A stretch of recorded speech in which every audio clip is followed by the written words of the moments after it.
Hi everyone! So I am going to do a video on my birth plan. I recently finished it for the most part. So I wanted to share it with you guys. I think birth plans are important because not only does it communicate with the hospital staff or birthing center staff your desires for your birth, but it also kind of forces you to do research and figure out exactly what you want for you and your baby and everything like that. And also for me, I'm going to be giving birth in a hospital. It's going to be with a midwife, but there are hospital policies in place, so I needed to make a birth plan that was, I guess, flexible to work around the hospital policies. So I used a couple main sources for when I was doing research. I watched a lot of YouTube videos, looked at a lot of websites, but I kind of just based it off of a couple sources. One was Missy Lanning's channel. I absolutely love her vlogging channel, and I will link her birth plan video in the description box below. But my husband and I also took a hypnobirthing class, or it was called Hypnosis for Childbirth. And the instructor did part of a class on birth plans and kind of what she recommended to include and not to include, and it was really helpful and really informational. So I mainly use those two sources. So I'm just going to go through and kind of read through my birth plan and explain it as I go and go from there.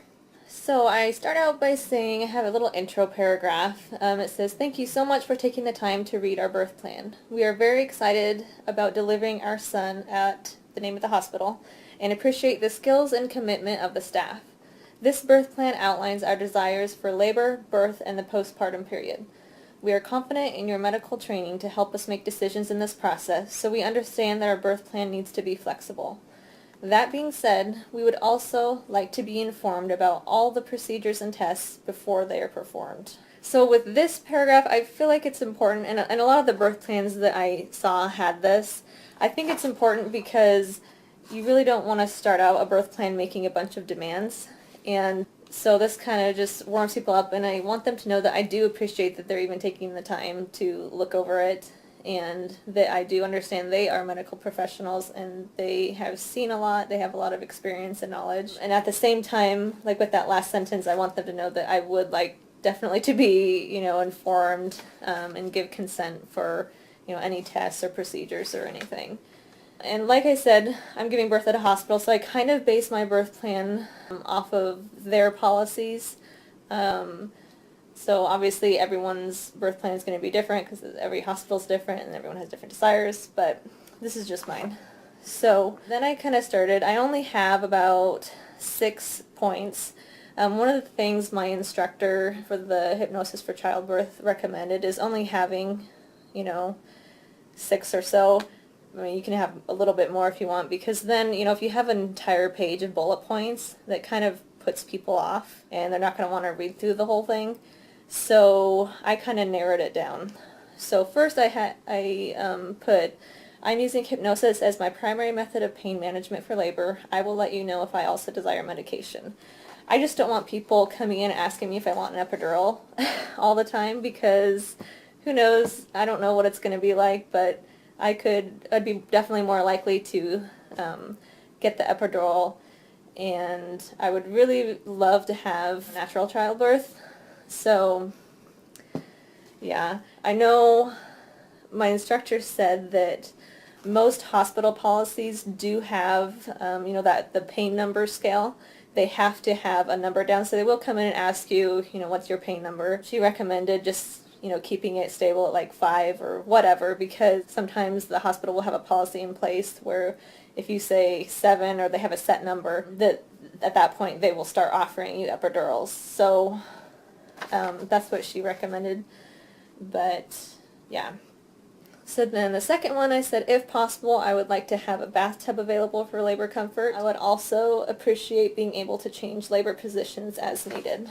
I know my hospital has, I think, 2 of the birthing rooms with tubs in it, and when I talked to them, they said it shouldn't be a problem getting a room with a tub. I've just heard that it's really comfortable during labor. Also, I don't know, who knows, I may want to have a water birth. I've researched that a lot. If it's comfortable, then why not stay in there? So then my next one is, please help deliver my baby in a way that supports my perineum without tearing. This one, I don't think it's necessary to put in there, because I know especially like with my midwives, I've already kind of discussed this with them, and they will try to deliver the baby in a way that won't do anything to the perineum, but I just felt like I wanted it in there. They also, I didn't put anything in there about an episiotomy, because the midwives typically they wouldn't do that anyway unless they absolutely have to. So I just didn't put that in there. So the next one is, I appreciate the opportunity for immediate skin-to-skin contact with baby placed on my abdomen for the first 45 minutes and allow uninterrupted breastfeeding before doing any routine care, including giving the vitamin K shot and erythromycin ointment. This is one that I definitely didn't need to put on my birth plan because it's actually my hospital's policy. I just figured it's better to be safe than sorry. I don't know. I just wanted to make sure that that's definitely, of everything on my birth plan, that's what I want most, is to have that skin-to-skin contact for 45 minutes or so. So next I have to delay cord clamping for at least 1 minute after birth so the baby can have secondary oxygen from placenta. We aren't doing the cord blood, saving the cord blood, because one, it's expensive, you can donate it, but I figured it's probably best, and from the research that I did, it's best for the baby just to go ahead and get that oxygenated blood from the stem cells and whatnot right off. So we just decided, I wanted that on there. Now my husband's going to be cutting the cord, so he's kind of in charge of making sure that this one happens. But and that's one thing too, I didn't put on here that I wanted Ethan to cut the cord because they always ask you. So I figured that probably didn't need to be on the birth plan. And lastly, I put on here, if baby must go to a radiant warmer for any reason, please return baby to mother before doing any routine care, including giving vitamin K and erythromycin ointment. Please return baby as soon as possible. I think in here I wanted to add something about wanting to be present for any procedures done to baby. So I think I probably will add that in. This is another one that I probably didn't need to put in there because it sounds like our hospital does a really good job of keeping the baby with mother, but I just wanted to make sure they knew that I just wanted our son with us all the time if possible. So then I just close with, thank you again for your care and openness in supporting the birth of our son. We are grateful for your knowledge and commitment during this process.